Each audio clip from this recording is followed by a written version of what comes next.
welcome to the Citizen channel, our little History Boys feature, and it's a bit of a double header this one. It's a History Boys, also we can probably class it as a horrible histories feature. So yeah, one of these, I was like to say rare ones, but there's quite a few of these. So we're going to look back at the 28th of January 1989, an FA Cup game, an FA Cup fourth round game. We haven't met this team that often in our history. We have met them in the league, of course, but yeah, we're going to go back to an FA Cup fourth round game against Brentford. Yeah, Brentford at Griffin Park. So we're going to have a look at that. Third Division Brentford welcomes Second Division City at the time to Griffin Park. Please, all your thumbs up will be much appreciated if you enjoy this, and press that notification button as well. That'll be great. In Brentford, yeah, they sat 8th in Division 3, and City sat quite comfortably, going for promotion in 3rd in Division 2. So what could possibly go wrong? Well, it's a horrible history as well, so you probably know things did go wrong, unfortunately. But we'll find out in a minute what happened. Away from football, away from that, personally, yeah, I've taken on a trainee manager role at the supermarket chain Quick Save, if you're old enough to remember that chain of supermarkets. I was still a little low, to be honest with you, after an abortive attempt at producing a dedicated City magazine. Obviously, the previous November, December, that had all been plans for that had been shelved. So I was still a little bit down at the time. So I wasn't particularly enjoying my time at Quick Save, I have to admit. In the UK, John Cleese was a bit unhappy as well. John Cleese had just won his libel case after the Daily Mirror described him as having become like his character Basil Fawlty in the sitcom Fawlty Towers. Come on, I don't know. Bit precious that, isn't it? Bit precious, John. I'm sure there's more to it than that, but it sounded a bit weak for me to bring a libel case or something like that. He should be proud of that link for me, to be honest with you. We were 2 weeks away from Sky Television. Yes, I mean, they've become a monster, haven't they? Let's be honest about it. Beginning broadcasting as the first ever satellite TV service in Britain. And within 3 weeks of this game, the first episode, ITV would feature the first episode, or air the first episode of Home and Away. There you go, 21 days from now. And of course, continuing the Aussie theme, looking at the music world, especially for you, was the UK singles #1. I think it was his last day at #1. It was going to be ousted, but that was still #1 as at this time this game went on. Of course, by Kylie Minogue and Jason Donovan from the other Aussie thing, wasn't it? It was quite popular at the time. I used to love it. I used to quite enjoy watching Neighbours, to be honest with you. And of course, the legendary Roy Orbison, obviously not around, but his album topped the charts, obviously at that time of the year. Indiana Jones and the Lost Crusade was top of the UK box office that year. And the pound in your pocket then, well, it'd be worth a princely, not a massive, a princely £2.22 in today's money. So not a lot, as I'm recording this at the end of 2021, so it will be worth £2.22. Back to football, yeah, the Brentford programme, subtitled The Bee Sting, because of their, obviously, nickname, set you back £1 for its 32 pages. A name and a player well known to City fans, ex-Spurs star and pain in the bum for us. Steve Perryman was the player manager at the time of Brentford, although by this season his on-pitch appearances had reduced significantly. I think he featured in just 9 games across all competitions that season. City ourselves, of course, were led by the wonderful, yes, the maestro Mel Machin. Maestro Mel Machin, there's a bit of alliteration for you. So, yeah, going into this game, Brentford had beaten Walsall after a replay in the third round, beating them at home 1-0. And after a 1-1 draw away, City had beaten Leicester 1-0 at Main Road. So, all was going well. Of course, previous to this game, Brentford in the league had drawn 1-1 at Wigan, away at Wigan in the third division, and City had beaten Hull City 4-1 at home, leaving us third in the division, of course. Previous to this, obviously, there's a bit of Mel Machin praising the fans. There'd been an estimated 12,000 City fans in a crowd of just 19,200 at Oldham Athletic in a 1-0 win. So you were there that game. I think I was there that game. Yeah, 12,000. Incredible figures at Oldham that day. Right, the City lineup for this game.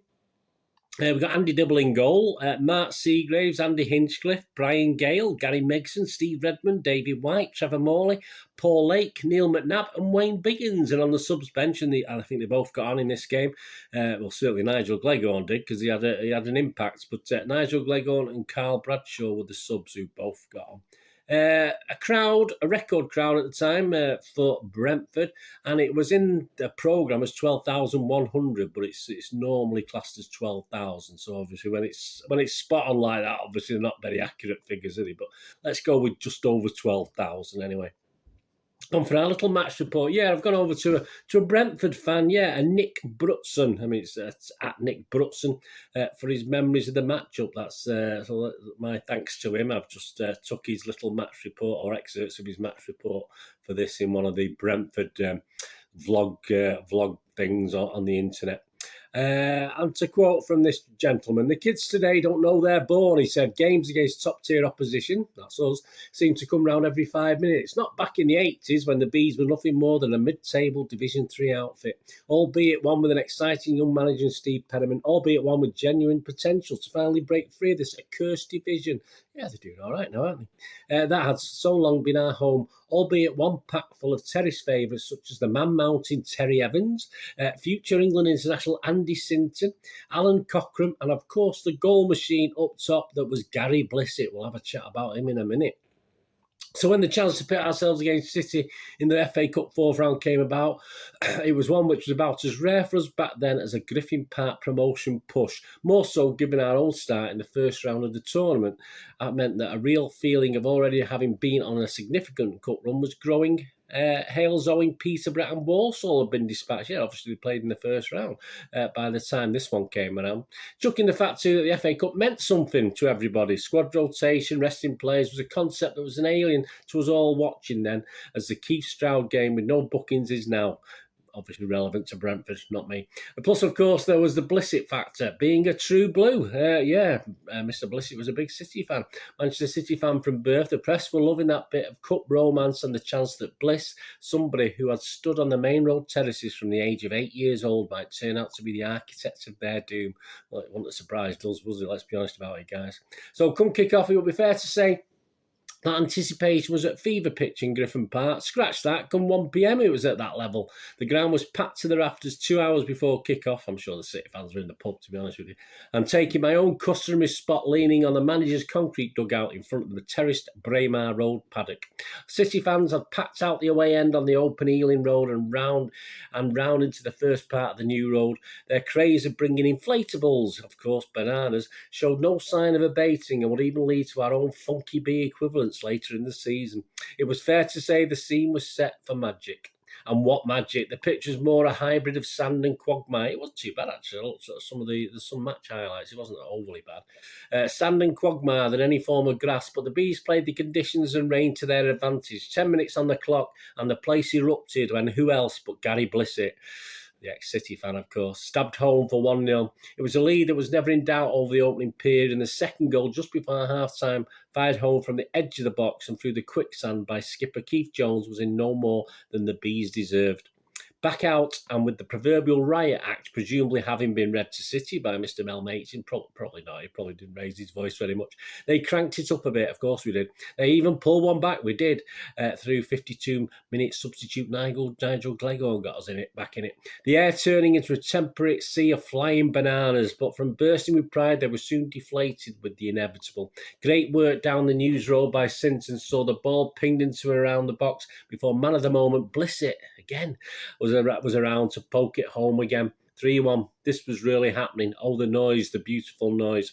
Peter Gillam, on man with the mic duties, could barely be heard, and for once it wasn't the fault of Griffin Park's antiquated PA system.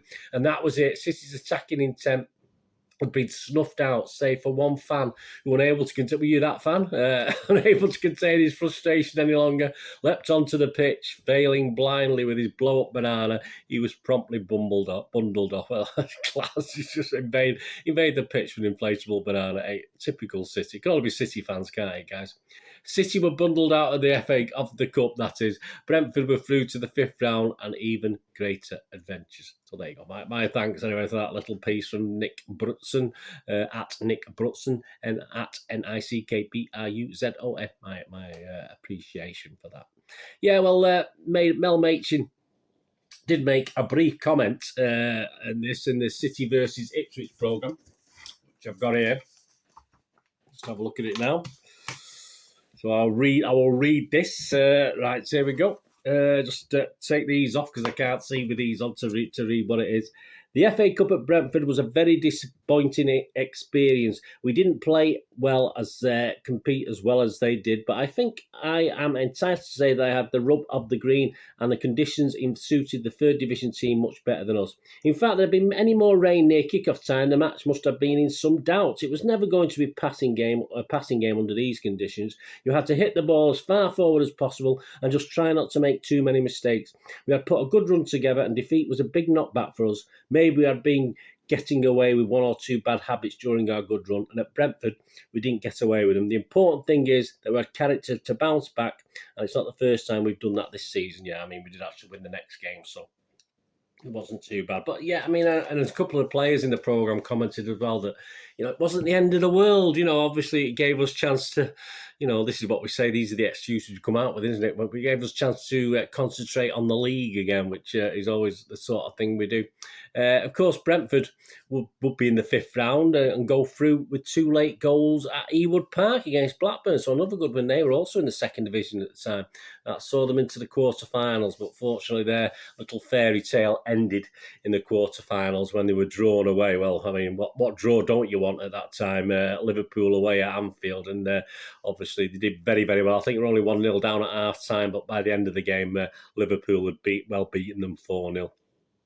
So a shame for them. We would, of course, get some revenge on them. It was a horrible history. We did get a little bit of revenge the following season, the 89-90 season, in the League Cup 2nd round when we got drawn against them away.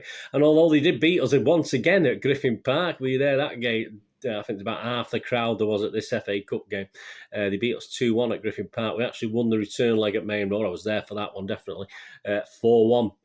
So we won, obviously, 5-3, was it? Yeah, 5-3 on aggregate. So we did actually get a little modicum of revenge, but not it's the League Cup, and that was the FA Cup they knocked us out of. But there you go.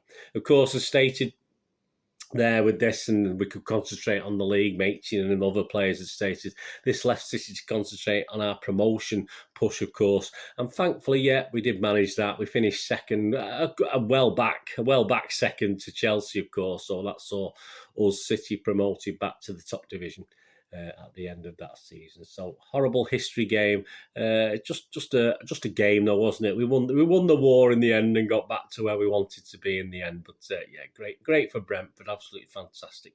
So thanks for joining me for this little History Boys feature. An FA Cup 4th round tie with Brentford on the 28th of January 1989. Seems like yesterday, guys. Which finished Brentford 3, Manchester City 1. Thanks for watching. Everybody have a rest day. Have a great one. Catch yourselves, catch your friends, catch your families. More importantly, let's all look after each other. So we meet here again on the Citizens channel. I only ask one thing, guys, don't I? Please, stay safe, Blues. Come on, City. Thanks for watching. Bye for now.